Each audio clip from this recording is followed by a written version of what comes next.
É uma grande honra estar aqui. Eu queria agradecer o pessoal da organização e a presença e paciência de vocês por início. Aí. A gente teve alguns problemas com o trânsito, mas, bem, começamos e espero que a gente tenha um bom dia. É uma grande honra abrir, é uma grande responsabilidade também, e eu estou bem feliz de estar aqui falando para várias pessoas que são brothers, que eu já conheço, outras que eu vou conhecer aqui ainda, mas para falar de tecnologia, que é o que a gente come com arroz e feijão todo dia, e tentar mostrar para vocês para onde a gente está indo no mercado com JavaScript, Ruby e Python. Bem, antes de começar especificamente, eu queria fazer um agradecimento. O Suíça não chegou ainda não, né? Beleza. O Manuel Lemos veio?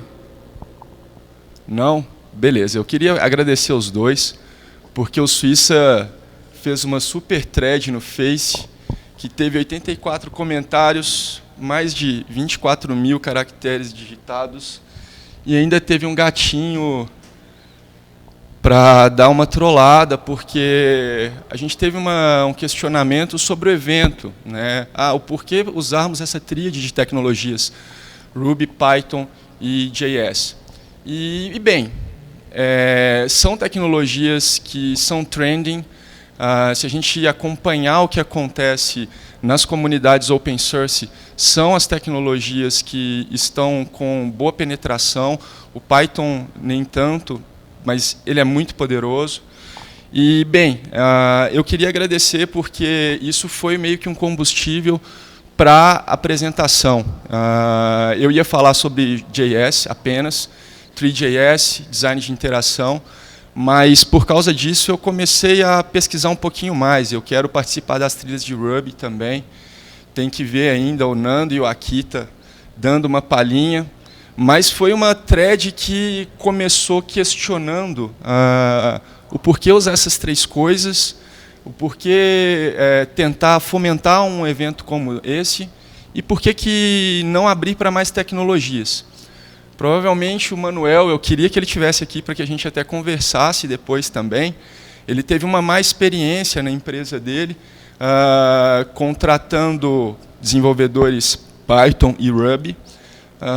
E supostamente a gente não tem muito pessoal qualificado no mercado. E a gente está aqui hoje para mostrar que isso não é verdade. Essa figura que existe de que não existem profissionais de Ruby ou de Python, JS não conta, porque já é mainstream, mas é uma figura realmente que não faz muito sentido. A gente tem hoje perto de 600 vagas abertas no Brasil, pesquisando profissionais especificamente de Ruby. Python, a gente tem perto de 300. Isso numa pesquisa muito solta que eu fiz. Mas eu queria agradecê-lo, porque sem esse impulso que aconteceu há quase um mês atrás, talvez a palestra teria ido para uma outra direção. Bem, para quem não me conhece, eu sou o Alisson, eu sou líder de UX da Netshoes. Eu era engenheiro de front-end até o início do ano na IBM, eu fiquei 10 anos na IBM, coordenando o centro de competência web, e fui para a Netshoes para tocar um desafio novo, aumentar números em termos de volume. A Netshoes é uma empresa grandiosa em termos de tecnologia e de acesso, então eu estou tocando a parte de Latinoamérica lá. Nesses 6 meses aí nós lançamos algumas lojas, como a da NBA, a da NFL sobe para o ar na semana que vem, a da UFC já está no ar, a da seleção mexicana também, a da CBF sai na semana que vem também, já vendendo a nova camisa da seleção. Tomara que a gente seja campeão nessa jornada no ano que vem. E, bem, ao final do evento, eu também trouxe uns presentinhos da Netshoes. A gente vai sortear aí 3 vale-compras para vocês gastarem na loja, cortesia da Netshoes. E, bem, na IBM eu trabalhei no TAP, no portal de inovação.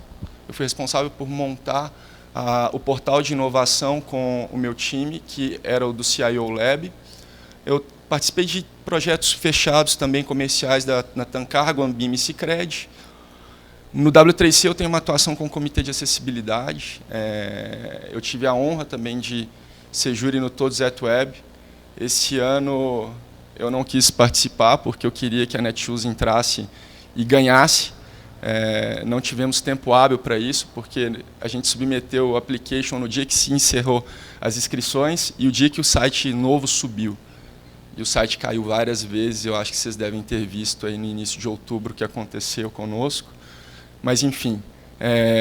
E tenho especialização em design de interação pela Faber Ludens de Curitiba. A nossa agenda de hoje, eu vou dar uma otimizada, porque a gente está com o tempo corrido. Eu tinha uns experimentos em RASP rodando aqui, para que vocês pudessem acessar dos mobiles de vocês ou dos tablets. Como a gente tem uma limitação de rede, lá embaixo depois a gente vai ter um espaço, tem um pessoal, uma galera boa que trouxe Arduino também, a gente vai ligar os RASPs lá também para vocês darem uma olhada. Eu trouxe um servidor de vídeo rodando em Node, em uma câmera, uma SpyCam, e trouxe um outro servidorzinho LAMP com Mongo, MariaDB, enfim, para que a gente fizesse alguns testes. Os experimentos que eu vou mostrar aqui estão em um dos RASPs, vocês iam poder acessar on the fly, mas, enfim, depois do evento a gente vai mostrar. Eu vou falar sobre a saudosa maloca de 35, que, na verdade, é 95, mas 35 é uma homenagem ao Adoniran Barbosa e à saudosa maloca, obviamente. Eu vou começar falando rapidamente sobre Python, para mostrar o que a gente usa de Python na Netshoes. São scripts, como a própria linguagem, bem sucintos, bem elegantes, mas cuidam tem uma responsabilidade imensa. Depois eu vou falar sobre o mercado, eu vou passar sobre alguns estudos que eu fiz olhando o Git e o Google BigQuery. Inclusive, nos posts também foram levantados o BigQuery também, mas através de um post de blog, mas, enfim, é um serviço bem legal para Big Data, que a gente pode fazer PL/SQL lá e buscar informações que a gente nem faz ideia. Depois eu vou começar a falar sobre algumas tendências, o que o Gartner fala para 2014, o que a gente pode esperar no Brasil, porque nem tudo que acontece é verdade para nós aqui. Wearable devices, por exemplo, é um futuro um pouco distante. Eu vou falar sobre interação gestual. Tá? Depois a gente fala sobre o Hype Cycle das tecnologias emergentes. Brain-Computer Interface, que é a interação cerebral. A gente está passando agora por algumas modificações na maneira de criar interfaces e o próximo Eldorado vai ser esse aqui, já está rolando. Né? Internet das coisas em qualquer lugar era o experimento do RASP. Mobile e o estado da arte, que são alguns números referentes a mobile e o que a gente pode tirar em relação disso. Tendências de design. Eu não sei se o pessoal da Kaelon veio aqui, provavelmente eles têm muito mais propriedade para falar que eu aqui. O Sérgio faz um puta trabalho legal sobre retina e grandes resoluções. Indo além das interações gestuais, second screen e um momento de performance hipster, porque não dá para falar em um evento JavaScript sem se preocupar com performance. Bem, essa é uma foto de família que mostra a saudosa maloca, agora já em 95, mas isso daqui está aqui só para mostrar que em 95 a gente teve a criação de 4 linguagens. Elas foram formalmente lançadas, elas já tinham começado antes, mas Java, Ruby, não Rails, tá, mas Ruby, PHP e JS oficialmente saíram em 95. E bem, nessa fotinha aí, JS e Rails ainda eram crianças, tá? E o Python não aparece porque o Python já estava velho de guerra. Ele já estava curtindo a boa vida. Esse é o Adoniran, era por isso a piadinha de 35. E continua nessa boa vida. Os números do Python são sempre muito estáveis. Python tem uma penetração de 12% a 13% no mercado, em termos de linguagem, inclusive no Git e em outros ambientes também. E quando a gente precisa de aplicações que performam bem e em escala, inevitavelmente, em algum momento, a gente pondera sobre Python. Nós não temos, além do que eu vou mostrar agora na Netshoes, projetinhos em Python, mas a gente pondera, por exemplo, frameworks como Django e mais uso de Python, porque a gente está passando por um processo de transformação e a gente lida com uma grande quantidade de assets pesados, imagens, vídeos, enfim. Os nossos produtos precisam de um detalhamento muito legal e Python nos entrega com uma escala maravilhosamente isso. Hoje o que nós temos na Netshoes, basicamente, é o tratamento das imagens. Tá? Tudo em relação a imagens é feito via Python. Para vocês terem a noção do que é isso, a gente está falando aqui de receber mais ou menos 2.000 produtos por dia. Tá? Esses 2.000 produtos por dia no CD precisam ser fotografados. Se eles são produtos únicos, eles entram no ciclo de fotografias. De 2.000 produtos por dia, 300 são únicos. Desses 300, nós tiramos 16 fotografias desses produtos e tratamos. Dessas fotografias, a gente faz tratamento, recorte, enfim. A gente trata perto de 2.400 novas fotos por dia de maneira autômata. Isso antigamente era feito de maneira manual, humana, tá? E a gente hoje já tem aí 350 mil imagens de produtos ativos, em catálogo 770 mil. A gente tem mais de 1 milhão de fotografias lá. O ciclo médio que nós tínhamos para cuidar dessas imagens era, por produto, 2 horas e meia, envolvendo 3 pessoas. Tá? O fotógrafo, o rapaz que fazia o recorte depois no Photoshop e os slices, os tamanhos de ampliação, zoom, enfim. E mais um cara de TI que fazia todo o serviço de disponibilizar na rede. Não em diretórios de rede, mas nos ambientes que consomem as fotografias e os sistemas que dele dependem. Em 2010, a gente começou um projeto usando o PIL, que é a Biblioteca de Tratamento de Imagens de Python. Tá? E a gente colocou ele no início de 2011 e começou a fazer tuning desse script. No meio de 2011, a gente colocou ele no ar, oficialmente em produção. Ele não quebra. Tá? Ele não teve nenhuma quebra desde então.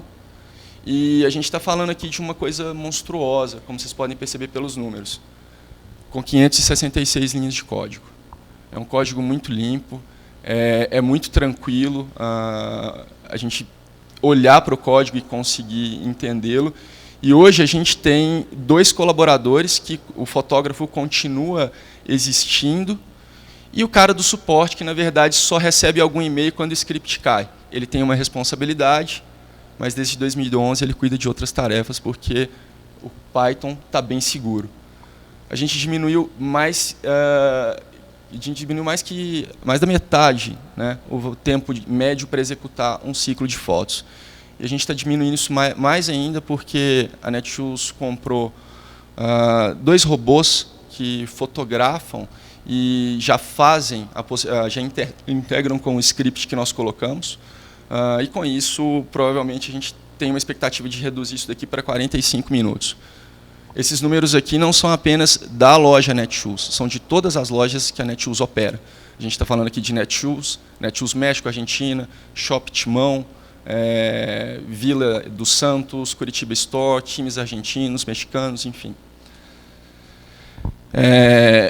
Voltando ao papo dos haters e o post que teve no Facebook, se a gente vai no Google Books e começa a pesquisar sobre as tecnologias que nos fazem estar aqui hoje, a gente percebe que, a partir do momento da criação das linguagens, publicações sobre elas começaram a surgir, só que Java já estava, desde 91, sendo ponderado, e tem um número muito maior. Só que Java também, como a gente sabe, tem vários problemas de segurança. Todo dia a gente atualiza nossas máquinas virtuais. Isso não é legal. E, por causa disso, a gente acompanha uma queda desde 2002. Tá? Isso vai continuar acontecendo. Java não vai acabar. Ano passado, num evento do Tableless, Inclusive, eu terminei uma apresentação falando que era necessário aprender Java. Era uma visão que eu tinha de dentro da IBM, que o mercado para a IBM pede. Então, é legal a gente ter alguma visão de Java, como engenheiros de front-end, talvez, pelo menos em JSP, ou chegar em algum nível de abstração do Java para dar algum tipo de suporte. Mas o mercado está amadurecendo e o Ngram para em 2008.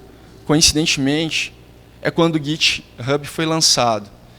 E se a gente passa para o Git Parade, que é o resultado do que existe no GitHub, a gente percebe isso. Tá? Java ele mantém uma fatia muito estável. Tá? Python teve uma queda, mas essa queda não pode ser muito considerada, porque eu nem botei 2008 aqui, porque os números eram muito estranhos, não fazia muito sentido, a plataforma tinha acabado de sair, então a gente tinha tecnologias que não foram amadurecidas, não estavam no ar e comprometiam os números. Mas esse número de 20% aqui em Python mostra só o quanto a comunidade de Python é bem engajada. A comunidade de Python talvez só não seja mais engajada que a comunidade de Perl. Mas, enfim, eles têm uma visão muito grande e muito correta de colaboração. E o pessoal da Python Brasil normalmente não deixa ninguém na mão, eles têm um fórum com uma galera muito boa lá, trabalhando e executando perguntas, né? E funciona muito bem. E, bem, essa era para o Manuel, mas ele falou que não existia possibilidade de vagas, não tem profissional, mas tem, tá? Essa apresentação eu vou liberar para vocês, elas têm os links nas imagens. Hoje, isso daqui eu estou falando só de Ruby, 538 vagas. A gente tem 300 e poucas vagas em Python. JS é uma porrada, mas enfim, a gente tem um mercado aquecido. A maioria dessas vagas estão aqui em São Paulo.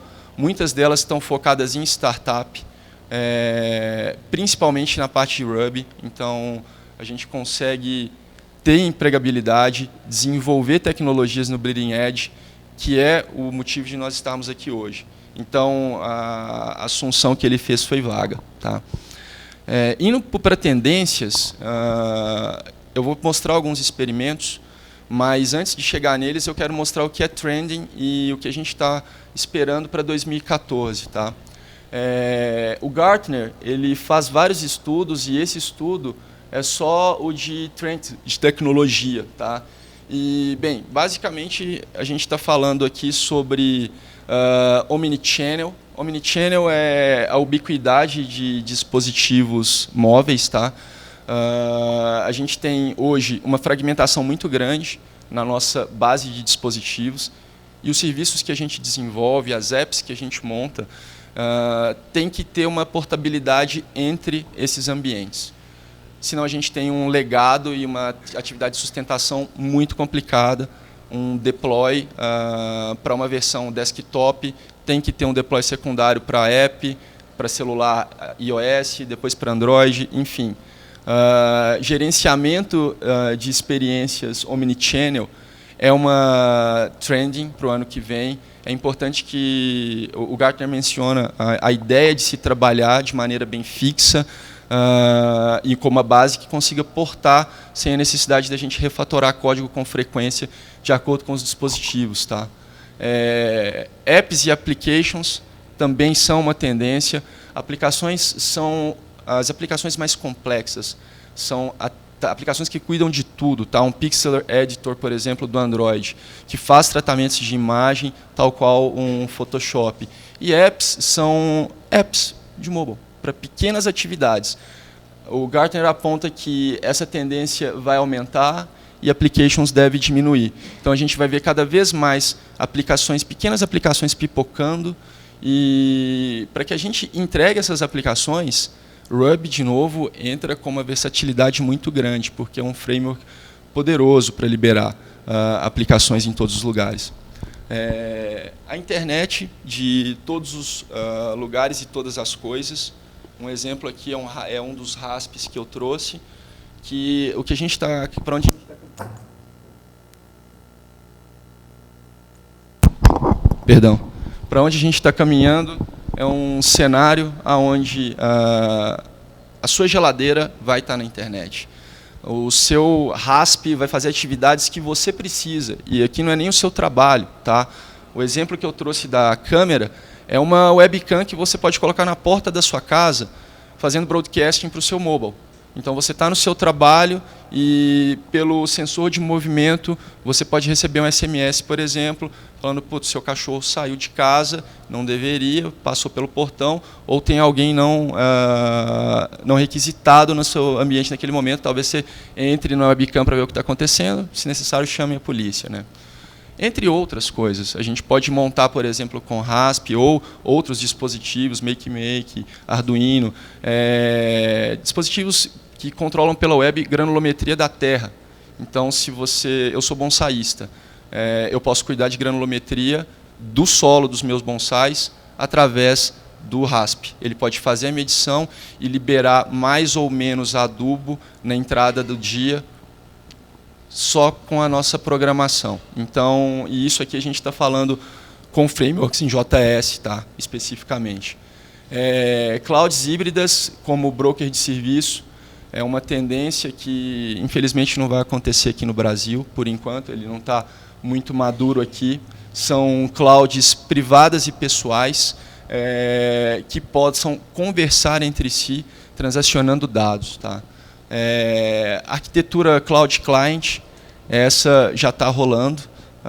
Nós já temos vários serviços de cloud privada, para você montar uma cloudzinha na sua casa e seus amigos chegarem, espetarem o que for necessário para fazer um hackathon ou curtir qualquer tipo de enjoyment no ambiente. Né? Personal Cloud é um desdobramento, esses 3 tópicos são desdobramentos de cloud. Depois a gente passa para SDA, que é uma tendência de muito análise de requisitos. Tá? Os softwares começam a ser desenhados de acordo com o que a infraestrutura permite, porque dessa maneira a gente já está montando software para ser escalado. Normalmente a gente monta software, conta com o melhor dos mundos e depois pensa na escala. A escala está vindo em primeiro lugar agora, então, primeiro, as coisas primeiras. Vamos garantir que tem uma infra para colocar nossa aplicação e depois subir. O WebScale é um desdobramento de SDA que mostra como a gente pode definir os requisitos para poder montar. Smart Machines, novamente, a gente pode citar o exemplo do RASP. Existem já projetos de car filters. Tem algumas montadoras, como a BMW, que está embarcando aplicativos powered by RASP. E a gente pode fazer a mesma coisa no nosso carro, com um projetinho de $300 no Deal Extreme. Você compra um magnômetro que não interfere GPS, você compra uma tela de 7 polegadas resistiva, você pode tunar a parte central do seu carro e subir um Android ali dentro, tranquilamente. E impressão 3D. Tá? Para o Brasil, provavelmente, essa é uma aposta, são apenas essas partes, justamente por imaturidade do mercado ou fatores proibitivos como preço, no caso das impressoras 3D. Tá? Então, oportunidades de desenvolvimento de aplicativos e softwares que o Gartner enxerga, boa possibilidade de crescimento, e no caso de uma startup o crescimento tem que ser rápido, são esses aqui. Tá? Trends de UX, eu vou passar mais rapidamente, porque o tempo está correndo aqui. A gente tem interface dissociada. Tá? Eu não concordo muito com esse ponto. Hoje nós temos em times de desenvolvimento designers, a gente tem coders, nós temos arquitetos, só que a linha de limite entre esses perfis está cada vez mais confuso. A ideia aqui de interface dissociada é oferecer uma interface para que designers consigam entregar, sem programar, alguma coisa muito legal. Isso é impossível. Tá? Program or be programmed é uma frente que já vem sendo falada há muito tempo por vários filósofos. Não devemos ponderar sobre isso daqui. Eu acho que está na hora da comunidade de design também focar um pouquinho no código, porque as experiências vão ficar muito mais legais. Tá? Pinterest como gateway de pagamento, wearable devices, o Glass e smartwatches já estão chegando aí para nos mostrar isso. Bad commerce, que é o consumo quando nós estamos acordando ou dormindo. O Gartner menciona, por exemplo, que 80% das pessoas hoje que foram entrevistadas levantam e entre os primeiros 15 minutos do dia pegam o seu celular.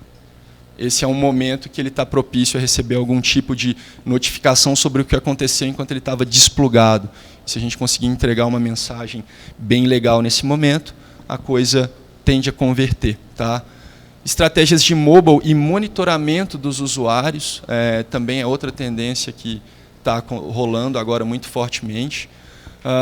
Padrões responsivos de UI que levam para design simplificado. Aqui a gente está falando de templates, o uso de handlebars, por exemplo, Mustache, para entregar aplicações pesadas de JS, experiências imersivas, com uma certa agilidade. E também é integrado a tecnologia de Scrum. Tá? Eu pulei performance, porque performance, cada dia que passa, é requisito de negócio e não apenas capricho nosso. Antigamente nós éramos kilobyte freaks e hoje já é visível que sem performance a aplicação não escala. O usuário, se passar no mobile, por exemplo, de 3 segundos, ele não converte. A gente tem uma taxa de bounce muito alta. Tá? Interfaces gestuais, Omnichannel UX, a trend estratégica falava sobre Omnichannel, aqui é entregar uma experiência consistente, independente do canal que o usuário está acessando. Experiências com segunda tela, novamente o celular fazendo uma integração com outros ambientes. Tá? E Adaptive Delivery, que nada mais é do que entregar conteúdo multimídia de acordo com o dispositivo que a gente tem. Integrar o processo de build, de geração de imagens, vídeos, enfim, para o que o usuário está acessando e não consumir a banda dele com coisas que não são necessárias. Hot Topics, que o Gartner aponta, são os que eu deixei do lado da direita de vocês. E do lado da esquerda são alguns que nós já temos. Né? Infográficos, a gente tem de novo o pessoal da Globo, que faz um puta trabalho legal, que está trabalhando com frameworks de Python aqui, no caso tem Django e Python envolvido. Né? O Bad Commerce, que já rola bastante, mas a tendência é que aumente muito mais. E Mobile. Né? Mobile, nós somos um mercado em crescimento muito forte, a gente tem o Firefox OS na mão aí também, e, bem, vai só aumentar. Esse daqui é o resultado do Hype Cycle. Tá? Primeiro o Gartner seta as tendências e depois ele mostra onde essas tendências estão. Esse estudo ele usa essa curva de hype para vários estudos deles. Tá? Eu, inclusive, faço uso disso daqui para gerenciamento de carreira. Eu defino quais são as tecnologias que eu tenho que focar, enfim, o que pode acontecer nos próximos anos para garantir que a gente fique sempre no bleeding edge. E ele fala sobre várias tecnologias aqui, como neurobusiness, que nem chegaram ainda na maturidade, mas já estão rolando e a gente tem olhos para elas. Tá? Mas eu marquei algumas muito legais aqui que a gente vai falar sobre elas, que é Brain Computer Interface. Nós já temos dispositivos aí de $70 como o Neurowave a $300 como o Epoch Emotive, que você muda completamente o paradigma de experiência humano-computador. Você larga suas mãos, e a gente está começando a usar as mãos de verdade agora, com interações gestuais, e passa a usar a mente. Tá? Esse daqui é o meu próximo brinquedo, que ainda não chegou, mas eu já comprei um deles. É bem legal. Eu vou mostrar algumas coisas do que está sendo feito. A gente já tem frameworks rodando com Processing.js para fazer controle de drone, por exemplo. O Daniel Filho fez um puta speech legal no W3C com Arduino e drone integrado. Dá para a gente plugar agora, ao invés de fazer uma programação ou ligar todo o fluxo do voo on the fly, você pode fazer só olhando para o RASP. Desde que você tenha as variáveis pré-definidas, você consegue entregar isso daí, e é um puta tesão, vocês vão ver. Internet das coisas, né, o RASP, mais uma vez, entra aqui. Existem outros, tá, dispositivos, mas o RASP, por ser muito barato e está muito fácil aqui de obter no Brasil, eles estão despachando para cá. No Mod MyPy são 35 libras, a gente não paga taxa de importação. Então eu acho que é uma possibilidade bem legal aí para todo mundo se desenvolver e ajudar também o próximo. O pessoal da Designa está fazendo um trabalho bem legal dos treineiros para a comunidade de programação dos primeiros programadores. E, bem, eu vou falar sobre gamification, que é o próximo ponto, mas Natural Language Question Answering é um outro ponto. A IBM desenvolveu o Watson e, no final desse ano, a IBM vai abrir a API do Watson para a gente usar nas nossas aplicações. Então, seremos aptos a submeter queries para o Watson.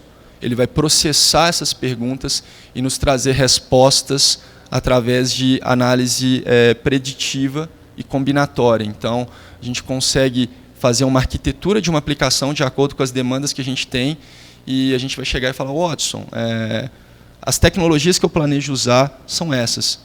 Numa janela de 4 ou 5 anos você vê algum tipo de problema acontecendo, ele vai cruzar a informação e falar, olha, os riscos que existem são esses, tá? E você vai conseguir se planejar de uma maneira muito melhor.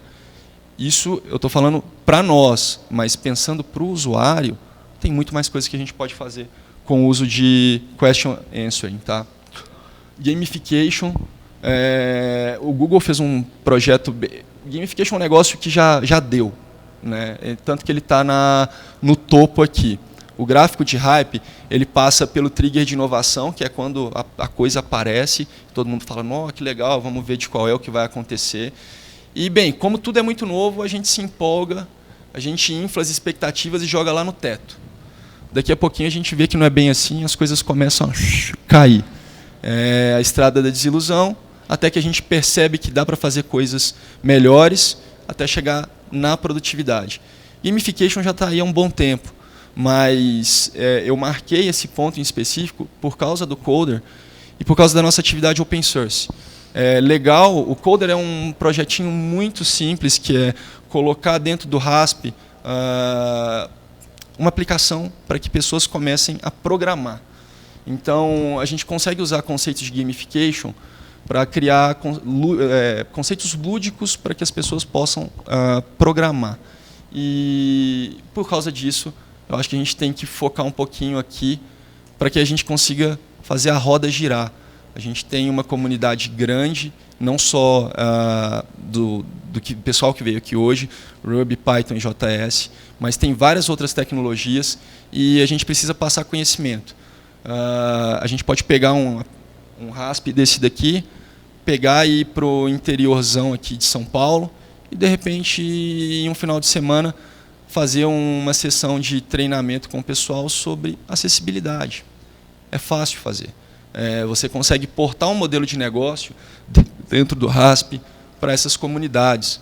E é uma realidade que não existia antes. Só que, como essas comunidades também não têm contato com esse tipo de experiência, a gente precisa de abordagens lúdicas, e aí entra o gamification para passar as informações para os usuários. Tá? E gesture control, que a gente só está começando agora a trabalhar realmente de verdade. Speech recognition, nós temos uma API que foi fechada já nesses últimos meses.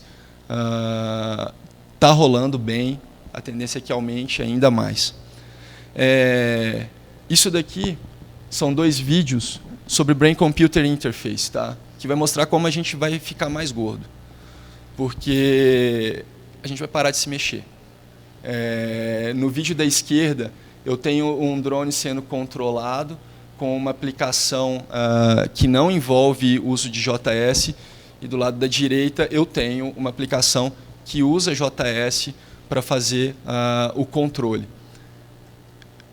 Os caras estão olhando para o drone e estão fazendo o drone se mexer.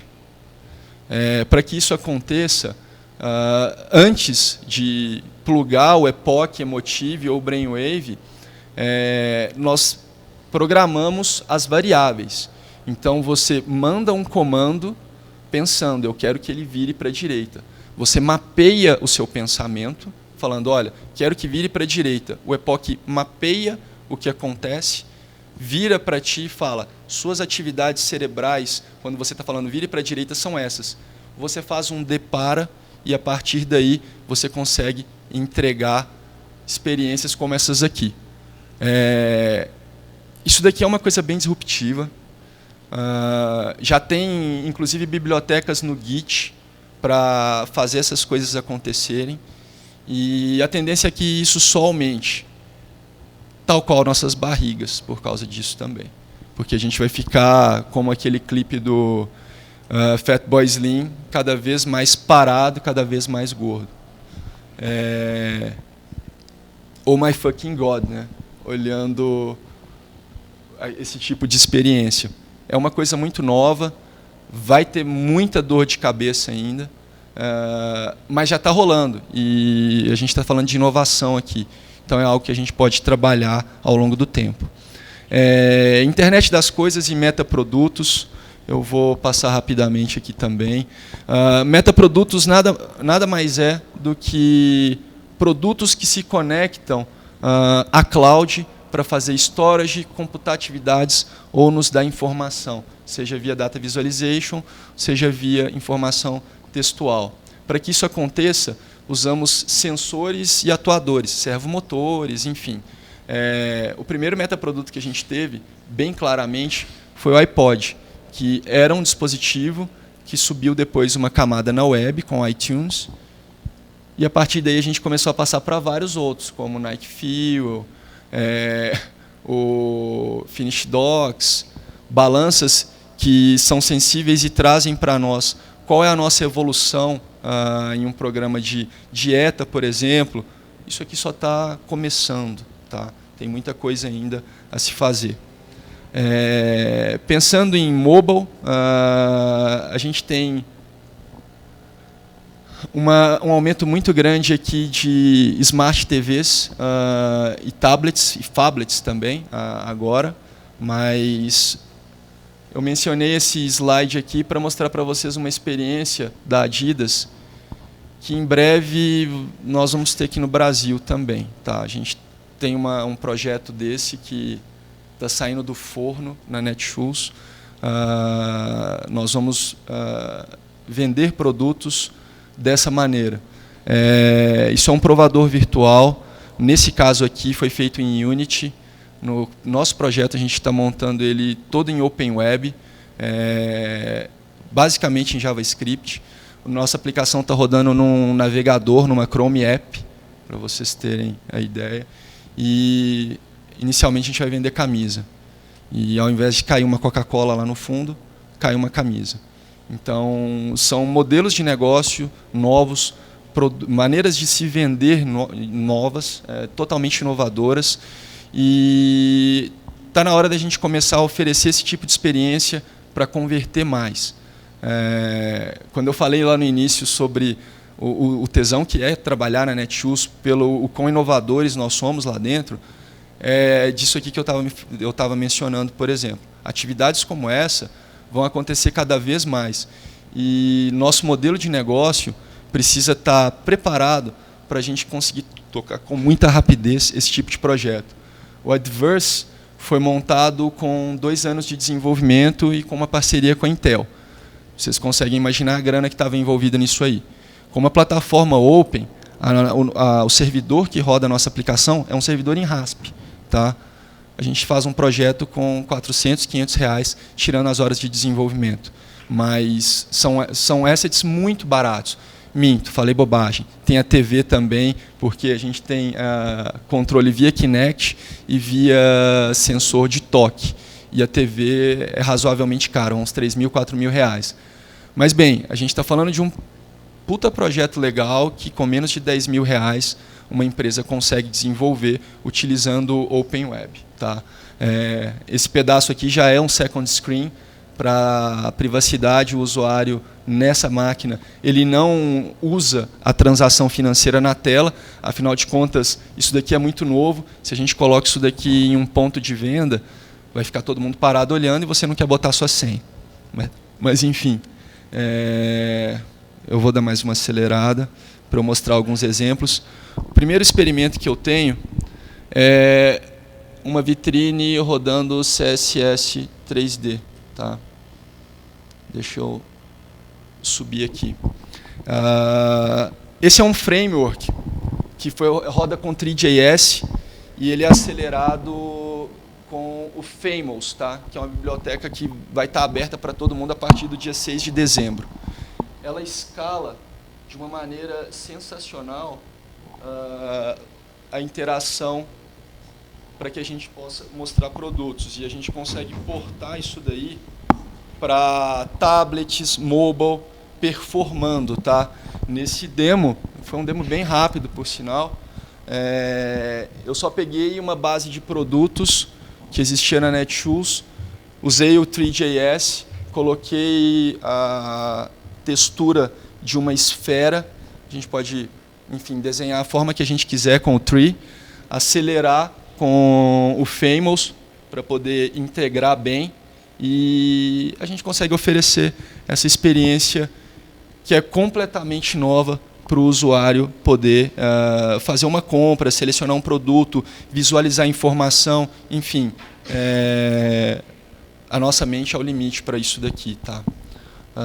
Esses códigos eu vou liberar na apresentação depois, então vocês vão conseguir ver também. Isso é a interface gestual, né? Então aquilo ali você pode tocar. Aqui eu vou mostrar mais um exemplo. Isso daqui é um outro futuro muito louco.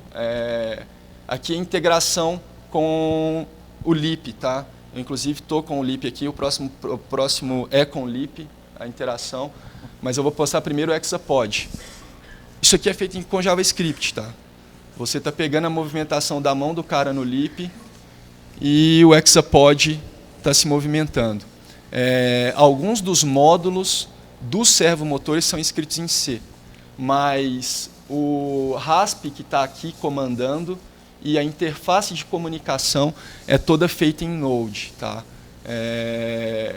Então dá para vocês se imaginarem para onde a gente está indo, só com que a gente come com arroz e feijão todos os dias aqui. A gente consegue montar isso aqui. Vai demorar um pouquinho ainda para a gente fazer isso aqui no Brasil, mas é um puta tesão.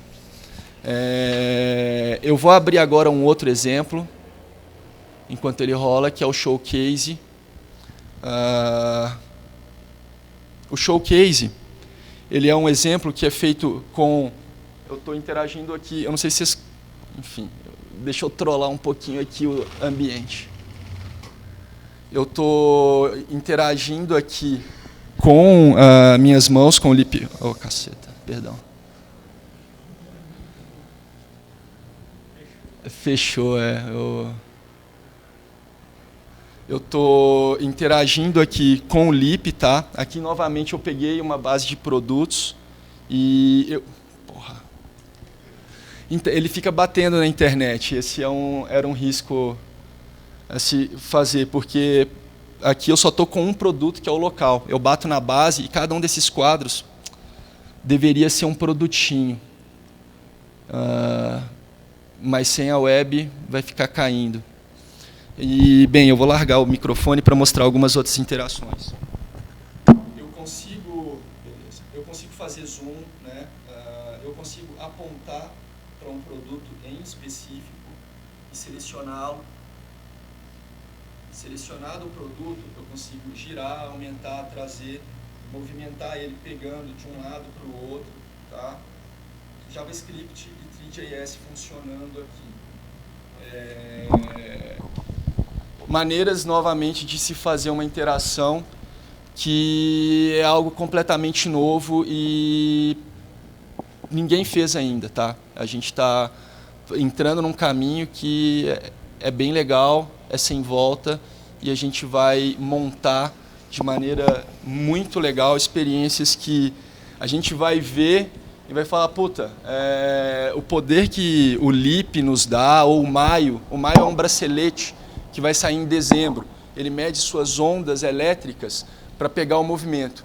Esse Depth of Field, que é o dispositivo do LEAP, ele é usado com 2 câmeras de infrared que pegam suas movimentações da mão e fazem a translação. Tá?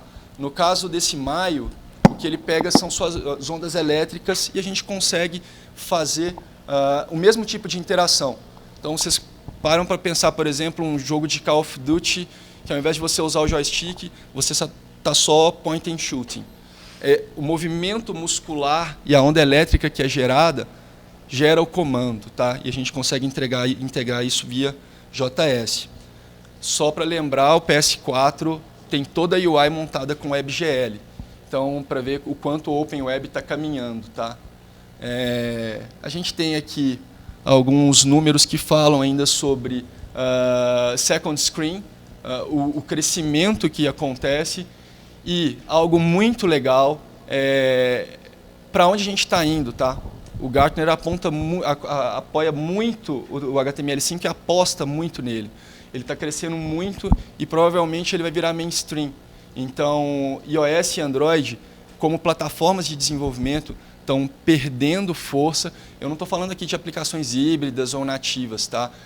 Desenvolvimento começando aqui, porque matamos a necessidade de sistemas legados em novas funcionalidades, garantimos portabilidade para outras plataformas. A experiência pode ser diferente, desenhamos a experiência para ser diferente, mas o mainstream que o Gartner aponta para os próximos anos, graças a nós, graças à Open Web, graças à tecnologia, é o HTML5. A ESPN, por exemplo, lançou um aplicativo. Esse aplicativo aqui, ele é em Objective-C, mas ele tem uma parte de integração com o servidor rodado em Python. Tá? É um case bem legal, está rodando no Brasil agora. E aqui a gente tem o The Course, que é um aplicativo second screen, que foi montado todo com Open Web. Tá? Eu tenho uma timeline que acompanha o desenvolvimento dos bikers, uma aplicação do Google Maps mostrando a inclinação e o broadcast de uma rede de TV, onde eu coloco a telemetria sobre a imagem gerada, basicamente, com JavaScript e consumo de dados JSON. Tá? Por sinal, essa aplicação aqui tem uma arquitetura REST fodida. Muito, muito legal. E bem, eu vou passar muito rápido, porque performance, várias pessoas vão falar aqui ainda. Eu já passei do meu tempo aqui, mas performance realmente virou negócio, tá? Ou o nosso amigo Henry Rollins vai trocar uma ideia conosco por causa disso. Aqui são alguns números que mostram o quanto performance é importante, tá? Que mostra o tempo que se demora para rodar a página e a taxa de rejeição. A gente chega a um número que é bem claro, a partir de 5 segundos, a gente está perdendo cliente, está perdendo dinheiro. A partir de 5 segundos, nosso bounce cresce de maneira bem mais exponencial que a renderização da página. Temos que trabalhar nessa zona aqui, entregando o conteúdo da nossa página entre 2 e 4 segundos. Tá?